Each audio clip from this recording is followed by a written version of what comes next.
You've been in modeling? Yeah. Does modeling pay in Kenya? Not true. Not true. Behind that, there's like voices of doubt. Is this thing going to work out for me? People are telling you, who is going to buy suits in Kilifi? Kilifi is a warm place, you know? It's a hot place, so not everyone is going to be wearing a suit. So kuna hizo voices zenye watu wanakwambia you won't do it, like it won't work, or some competition, someone else can decide to open a suitwear brand. Yeah. You tell someone your idea, that person goes on and steals your idea. Now it's like it's a competition, but you know, people won't see that on social media. Yeah. But those are just some challenges that you got.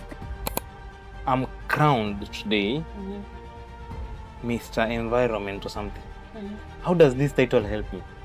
You can earn like around 200,000 or more when it comes to pageantry or more, yeah. But it's not something that you can depend on like throughout the year entirely. Maybe it comes once in a year. Oh, there's Nairobi Fashion Week, of course. But before you get into Nairobi Fashion Week, they have the qualities that they're looking at. I do feel like not everyone can become an entrepreneur. There is a bad phrase I heard about modeling. It's high-class prostitution.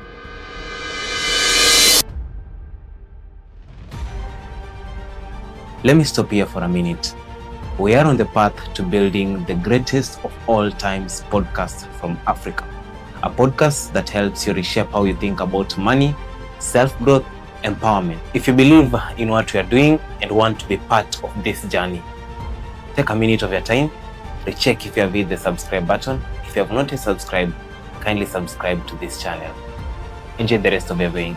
Welcome to Becoming Better Together podcast.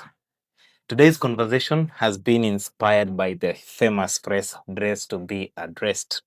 And our guest for this episode is Latoya Mutelwa. She is the founder of Latoya Suits.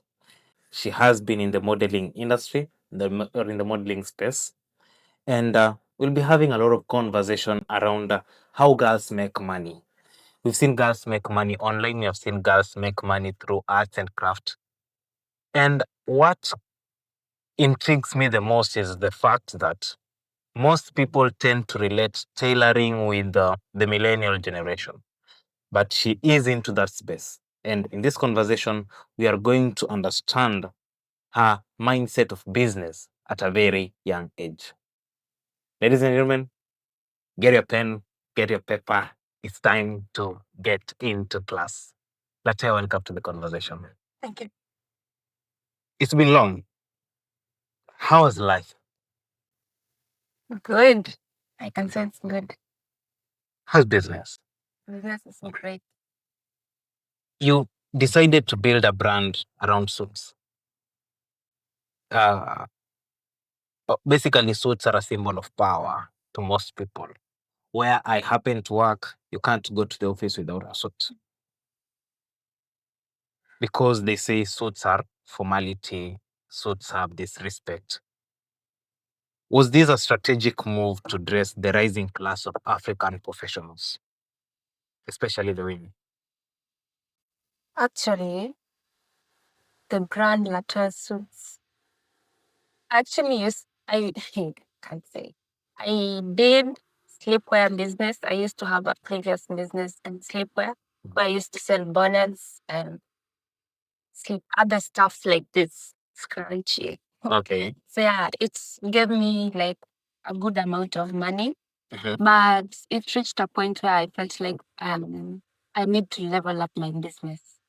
So I thought of something that could like make me earn money without me struggling too much. Because when we go to sleepwear, like not everyone wears a sleepwear when he or she goes to sleep. But you yourself, as you're saying, you need to wear a suit if you're going to work. Yeah. Yeah. So I thought of something that could make me earn a good amount of money and that could keep me selling my clothes. Like that's why I chose to buy. That's why I chose to go with suits. When you start the sleepwear business, How is the space at that time? What drives you to launch this business? And how old were you when you launched your first business? 21, 20. Yeah, I was around 20, 21.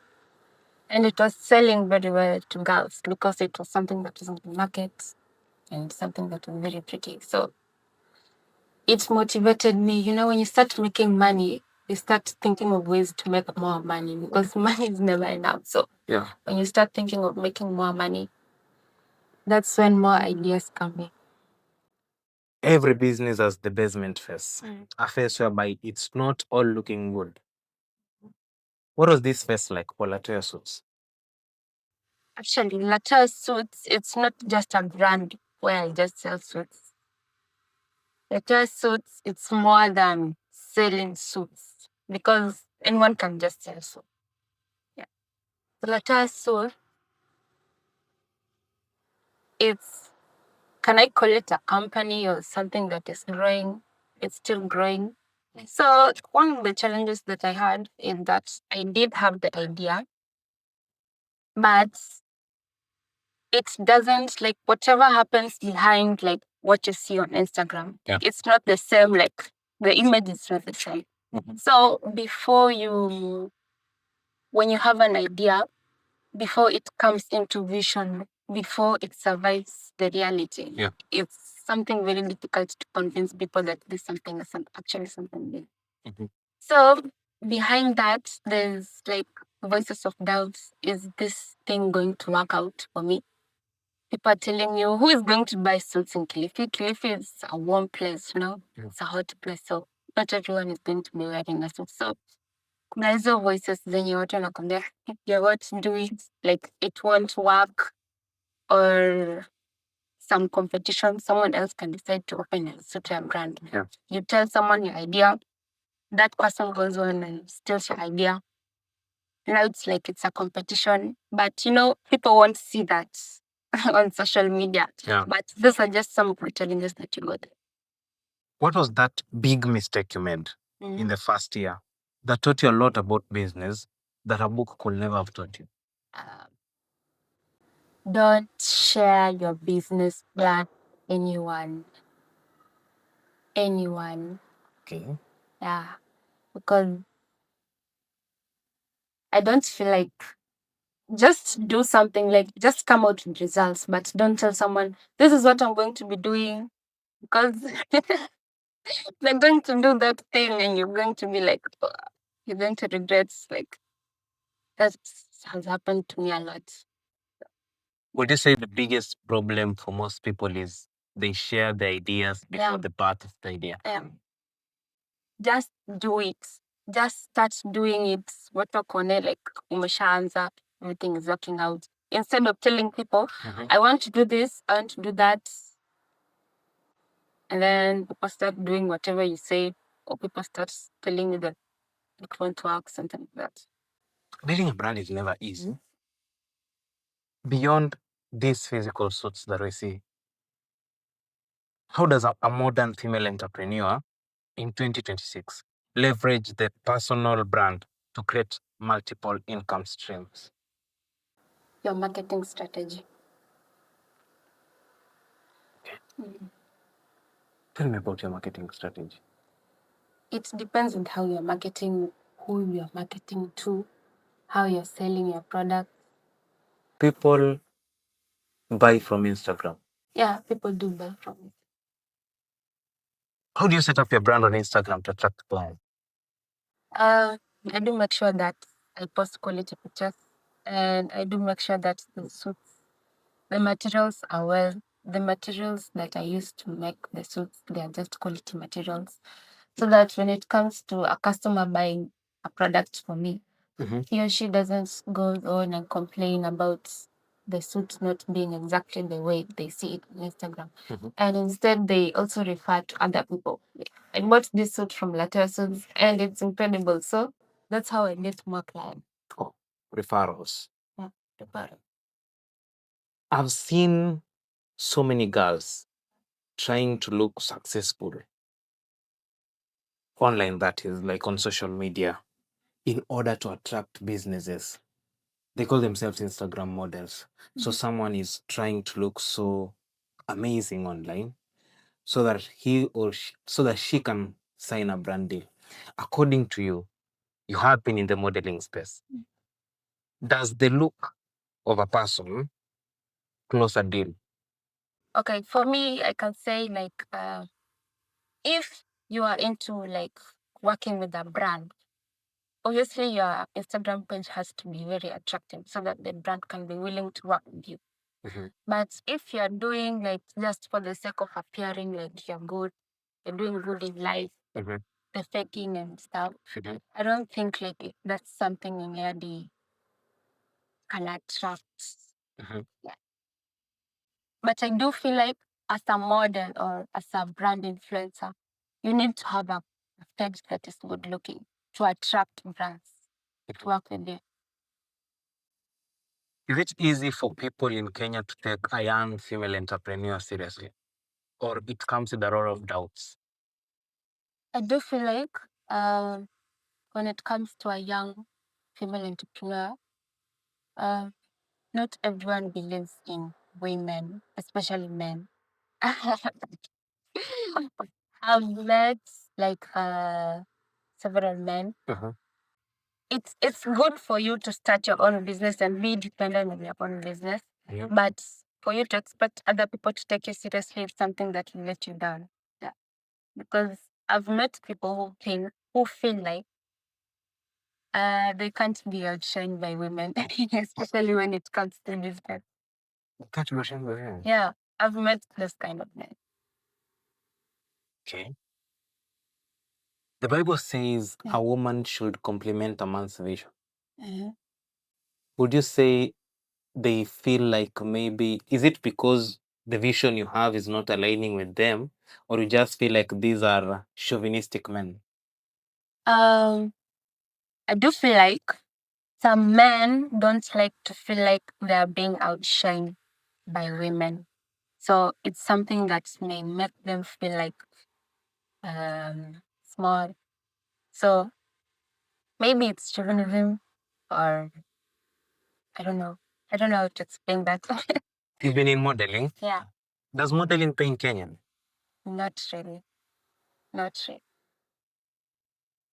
I don't think it does pay when it comes into commercial modeling, but when it comes to runway modeling, I don't think it pays that much. Let's talk about pageantry. Does it pay? Yeah. It pays. It pays. You can earn like around 200,000 or more when it comes to pageantry or more. Yeah. But it's not something that you can depend on like throughout the year entirely. Maybe it comes once in a year. So if I'm crowned today Mr. Environment or something, how does this title help me? You might start your own organization as Mr. Environment. You might join like UN. Those are the organizations that deal with it. But me appearing on the runway, I'm not making enough money. Would you advise a young girl to join modeling or to sit down and think of something else? A young girl who wants to be a star and as a model, I would advise you to do your thing. But depending on that, to be wealthy, it's not something that I can advise you to do. I can't advise you to depend on modeling for money. Maybe for the fame and for the beauty, I would tell you like just go ahead and do it. So if someone is already in that, like someone looks at Kim Kardashian, someone looks at Cardi B and is like, I want to one day model and become a brand ambassador of, let's say, a company. Let's say in 2030, Latoya Suits is dressing the first lady. And a young girl feels like, I want to model to be the brand ambassador of this brand. How possible is that in happening? And would you advise her to do that in modeling or figure out another way? The brand, actually, brands, a lot of brands, they do work with a lot of models. I can't advise you to depend on a brand because brands keep on switching models. Okay. So if they keep switching models and I can't rely on the brands, what do I rely on? You need to find a way to become successful. Maybe your career is something that it's just okay to move on to the next level because you never know. It might be in Paris Fashion Week or London Fashion Week. You never know. We hear of Paris Fashion Week, we hear of London Fashion Week, New York Fashion, but we don't hear of Nairobi Fashion Week. Oh, there's Nairobi Fashion Week, of course. Look, but before you get into Nairobi Fashion Week, they have the qualities that they're looking at, like the heights, the walk, a lot of qualities that you need to have. I've seen most people modeling Kilifi, and after 2 years they leave it. Yeah. Why? Modeling, it's not something that you can depend on to become successful. So you realize that way later. Yeah. Maybe I do feel like I did modeling for the sake of fun when I was in campus. Like I did love getting onto the runway, making a lot of pictures, commercial pictures. But I did it for fun. I didn't do it for the sake of I want to like appear like as a model. Okay. But I think most of the people do the same thing. And then after fourth year, you realize you came into Pony to study.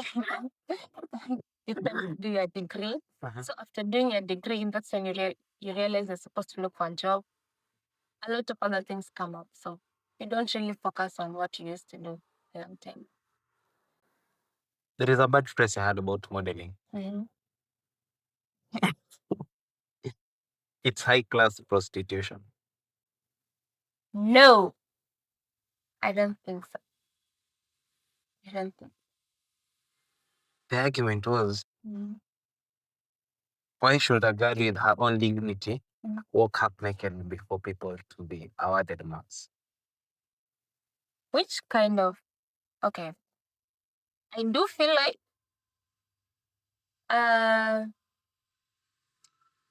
those are just some of the categories zenye zinakwanga kwa modeling. As we see, like kuna bikini wear. So like when a designer has a bikini wear and it needs to be showcased, like people hire models. Of course, models have nice bodies that can showcase bikinis. So I don't think that's something that is called prostitution because everyone wears bikini. It's selling the bikini. It's not selling the body. Okay. Yeah.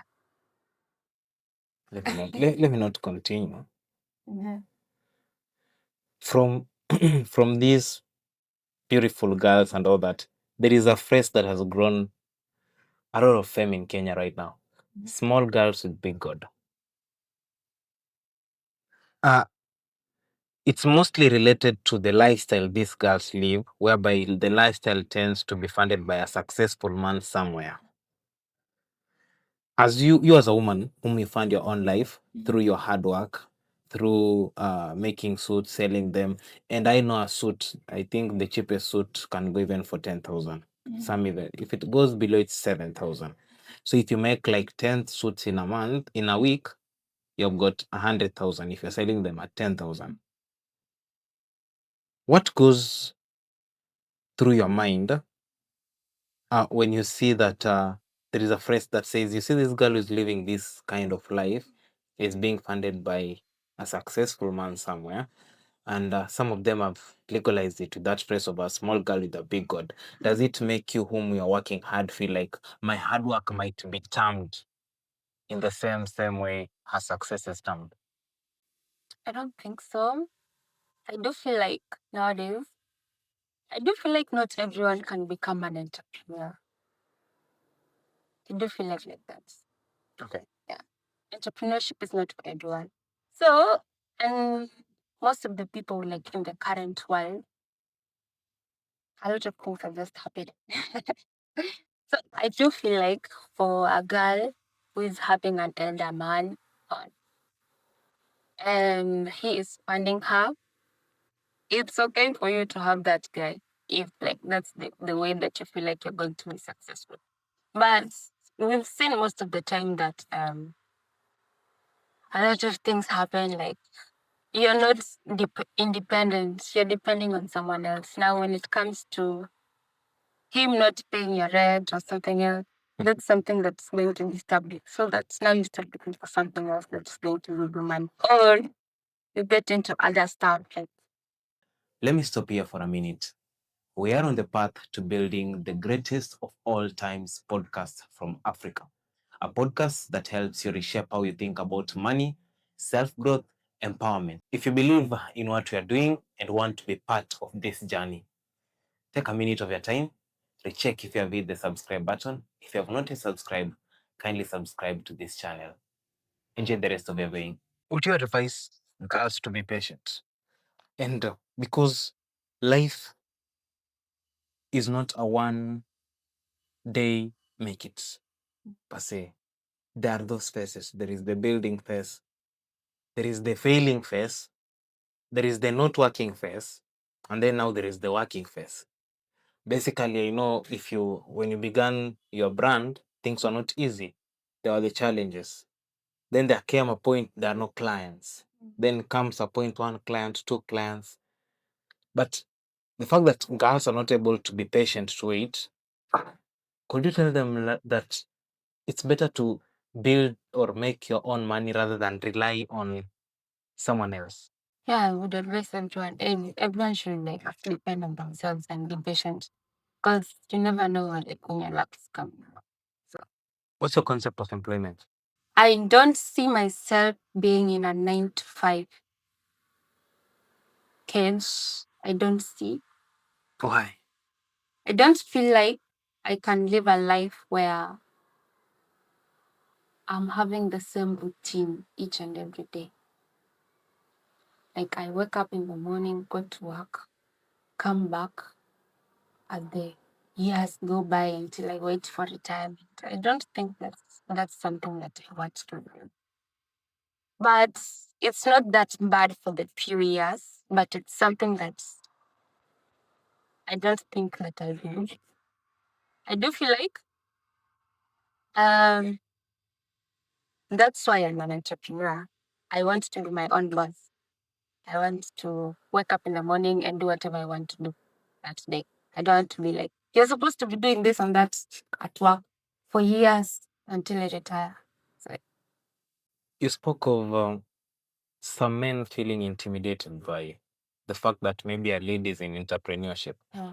Does that make it hard for women in entrepreneurship to get partners? Yeah. You can be in a relationship with someone and you're doing better than that person in that relationship. Now, some men do feel like it's a competition between you and them. Then it's either they'll compete with you or I don't know. I don't think, I do feel like uh, you need to be in a healthy romantic relationship for you to run your business well instead of being with someone who is in a competition with you. That's weird. What do you look for in a man? Uh, plenty. I just, a lot of things. Let's say a man is good looking, is loyal, he's working hard, he's visionary, but he's not yet financially stable. Like he's still putting his 1+1 together. It's hard for you to be with men who are still, when your body has the right up.